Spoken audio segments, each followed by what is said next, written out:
Craig Howard, welcome. Thank you.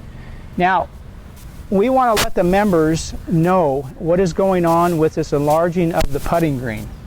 We had a kind of a small putting green, and we're going to go through step by step kind of today and give them a little information on what you've been doing for the last 5 weeks. All you right. and your crew. Sounds okay. good. Now, I know you're married. You have 3 sons. Yes, I do. And a wife. And what's your wife's name? Jeanette. Jeanette. And you were at Mountain View? I was at Mountain View Country Club for close to 10 years. Before you came here? Before I came to the lakes. And then you were the assistant superintendent? I was assistant superintendent. Okay, and what college did you go to? College of the Desert. Okay, and as far as you're now teaching, I understand. I am teaching at College of the Desert. Yes, I am. What are you teaching? I'm teaching advanced turfgrass management. And you do that when the evenings? In the evenings, yep. So Monday night from 6 o'clock till 9 p.m. Now, I understand that if we had done this with an outside contractor, Yes. it might cost us how much? I would say probably in the range of 75 to 80. There's a lot of material to move around. And then just the installation of irrigation and the sprigs and the sodding, I would say 75 to 80 is a good number to start at. That's 1,000. Yes, 75 to 80,000. Okay, and we did it in-house for how much? Including all the irrigation parts, sprigs, sod, and everything, we were right around $7,000 to $8,000. So about 10% of what about a tenth. Yes, that's what I would like to say, about a tenth. Okay, so let's go through the timeline of this construction process, if we could. Okay. First thing we did, as if I was doing anything. I was just taking the pictures. You were part of the crew. First thing that you did, you and your crew, was remove the sod. That happened on about the 19th of May is when this all started. I took the dates. So again, back to utilizing the materials that we had here. We had, roughly 5,600 square feet of turf that we used for putting greens. And our idea behind it was, can we utilize that and expand some greens on the golf course? The north course, we expanded number 1, number 6, and number 9. And due to time constraints on the project, we utilized probably, I would say, roughly 2/3 of the putting green. And then it got to a point where we needed the actual process to move forward. So the last half we sprayed out and rototilled into organics, but we were able to utilize a good portion of the putting green that was here to do green expansions on the north. So you have a little bit of area, larger area on the front left corner, front north. left, back left, back yeah, left. and kind of a sweeping along the front, and then really jets out on the front left, and then kind of by the bunker narrows in, and then back left gets also quite large. So okay, so it's going to be a nice juicier pin, and right there front left on 1 north, coming over that bunker. Coming over. That's a tournament pin. Over here on 6 north, you had it looks like a big area back on the right back on number 6. Back right corner, and then we also did some that one almost went, I'd say, 3/4 around the green. When we expand 4 feet, that gives us in our mind, an extra 4 feet of pin positions towards it. So if the green's not exponentially bigger, it gives us a lot more pin positions, which is key on these greens. Now number 9, you extended the front of that. We really struggle with number 9 north and pin positions on the front portion of that green. Just the way that it's narrow, and then you have a large slope behind it. We felt that the forward pin positions on that are very limited, so we did about 8 to 10 feet of expansions on the front of that green as well. Okay, so that's where you put some of the sod. Yes. Then you removed how many trees did you remove over here?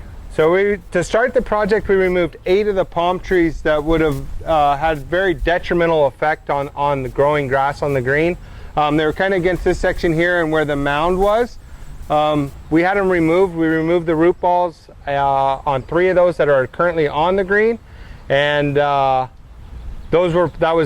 had to be done in order to complete the project. Plus we could push the green further this way. Exactly. The actual palm trees would have been sitting what is currently the collar. Okay, so we had about 2 to 3 more feet on this green that we took down. Exactly. People used to have to walk up to the green.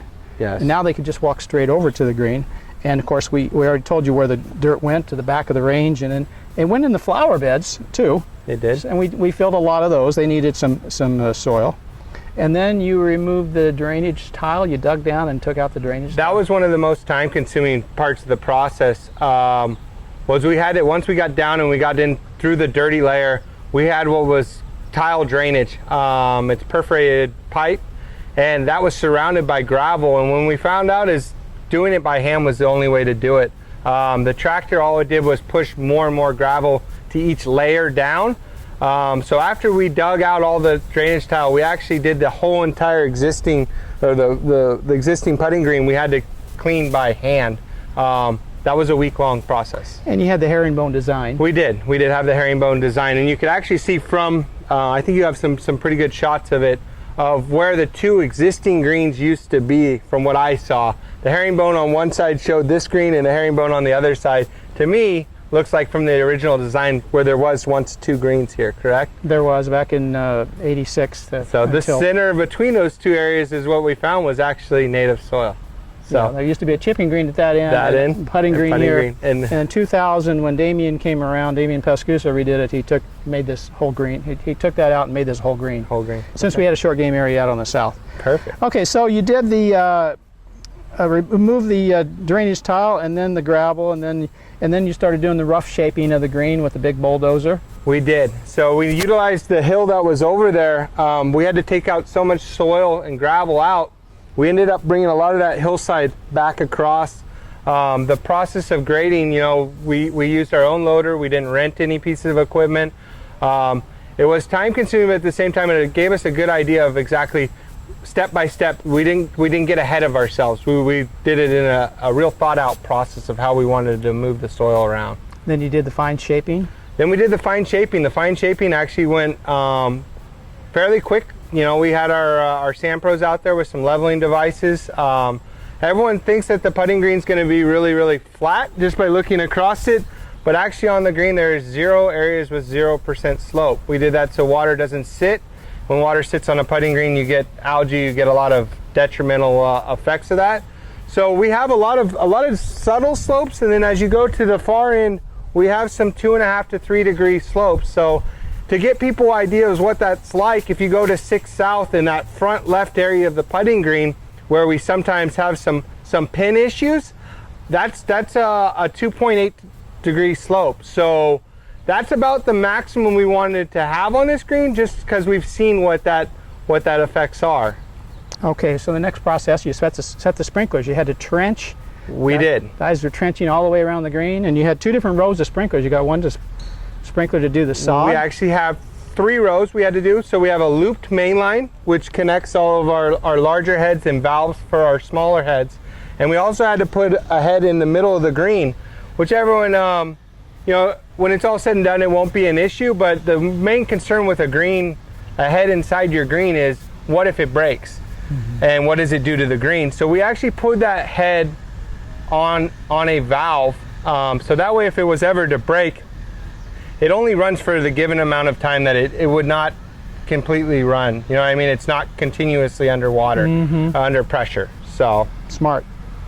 And then we set the sprinklers in. We did. So then the other 2 rows that we had, we set all of our pop-ups. We are now separated the 2. That's one thing we really struggled with the main putting green before, was we had one irrigation system to water the surrounds as well as the greens.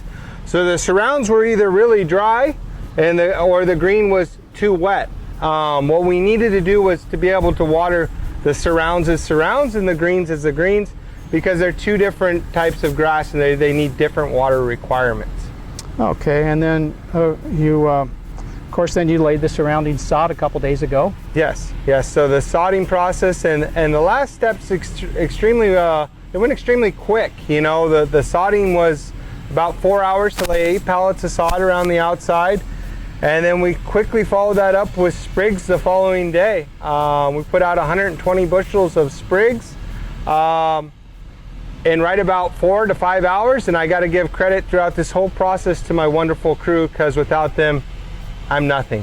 They just burlap sacks full of these sprigs that they've harvested from a farm. Exactly. So they harvest them out of Oasis, and what they actually do is they cut the sod, haul it to a facility. It's because they naturally break down and get so hot so quick.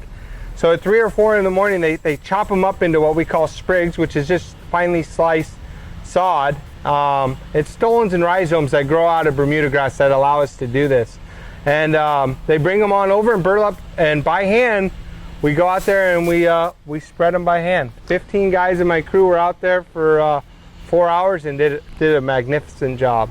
And then after they spread those sprigs, then you had this a roller and rolling machine. The process was we spread the sprigs, and then what we put in was called a crimper or slicer. What it does is allow those stolons and rhizomes to kind of press down into the ground. And then we come through and we top dress over the top of that with sand. After crimping, I'm sorry, I skipped a step. We roll, crimp, roll, top dress, roll, and then top dress, roll. So it's quite a process to get the stolons and rhizomes to what we feel is the right growing conditions. I saw one of your gentlemen out here with a spreader. Was he just doing the collar this morning? This morning, so the thing with the green is it has no organics in it. So throughout the next 6 weeks to 2 months, almost twice a week we'll be putting out the nutrients that the soil's lacking. So today it was micronutrients, all your minors, they call it, your borons and magnesium. I won't get too in depth with it, but all the stuff that the soil naturally doesn't have, we'll just continually add that to build up on that organics that are lacking. Okay, and then the watering schedule, is it going to come on here while we're shooting this? No, I actually turned it off via my phone because it would have been. We would have had this head that's right here get us. So okay. No, every hour we got it. That's one thing that's key with these with the sprigs is they must stay wet. And when they're in their infancy stage where they are right now, we can't have a head stay on or during night be watering. So we water throughout the day. We'll have 12 watering cycles to make sure throughout the day they stay moist. Okay, so the sod went down 2 days ago. The sprigs went down yesterday. And I took a little video of it. It's already turning green. You can see some of the smaller plants that are sticking out are already starting the tips are starting to green. So we're extremely happy. It's about going to be 115 degrees today. Water. Pretty much between 110 and 115 for the next couple of weeks. Yeah. And when do you think you'll start mowing? I want to say we'll probably be mowing. I don't want to put any time frame that's stringent or exact, but I would say within probably 2 to 3 weeks, 30 days, somewhere in that range. We'll be within 45. We'll be mowing at a lower height. We'll start out around 175. And I would say probably within 15 days we'll be starting mowing. I'll continue to come out and take pictures. Perfect. And then you do top dressing and rolling and top dressing and mowing and all that stuff, good stuff, and fertilizing. Yes. And so when do you think you'll be ready to use that putter? Well, I can tell you I'm hoping by the end of August I'll be out here rolling putts on it. Okay. Okay, Craig, thank you so much. Thank you. I appreciate it. I hope you members enjoyed this little presentation. Thank you.